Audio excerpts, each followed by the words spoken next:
Hello everyone, Priyanka's किचनमध्ये तुमचं सर्वांचं पुन्हा एकदा स्वागत आहे।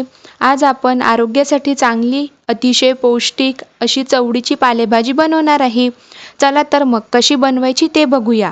सर्वात आधी चवळीचे पाने नीट निवडून आणि स्वच्छ धुवून बारीक चिरून घ्यावी। त्यानंतर कढईत तेल गरम करून त्यात मोहरी, जिरे, हिंग आणि 2 मोठे बारीक कापलेला कांदा व लसूण पेस्ट टाकून ते परतवून घ्यावा।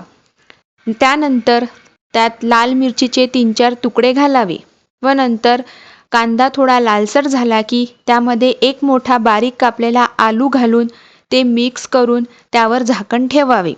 आलू आणि कांदा दोन्ही पण चांगले मऊ शिजले की त्यामध्ये हळद, चवीनुसार लाल तिखट घालून ते मिक्स करून त्यात बारीक चिरलेली भाजी टाकावी आणि सर्व एकत्र करून घ्यावे व चवीनुसार मीठ घालावे। मीठ हे थोडे कमीच टाकावे कारण पालेभाजी शिजल्यानंतर कमी होते। त्यानंतर भाजीवर झाकण ठेवून 5 ते 7 मिनिट वाफेवर शिजवून घ्यावी।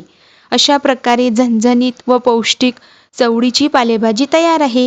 ही तुम्ही पोळी किंवा भाकरीसोबत सर्व करू शकता आणि भाजी कोरडी असल्यामुळे टिफिनमध्ये पण तुम्ही नेऊ शकता। जर तुम्हाला हा व्हिडिओ आवडला असेल तर लाईक करा, शेअर करा आणि प्रियंकाज किचनला सबस्क्राईब करायला विसरू नका। धन्यवाद।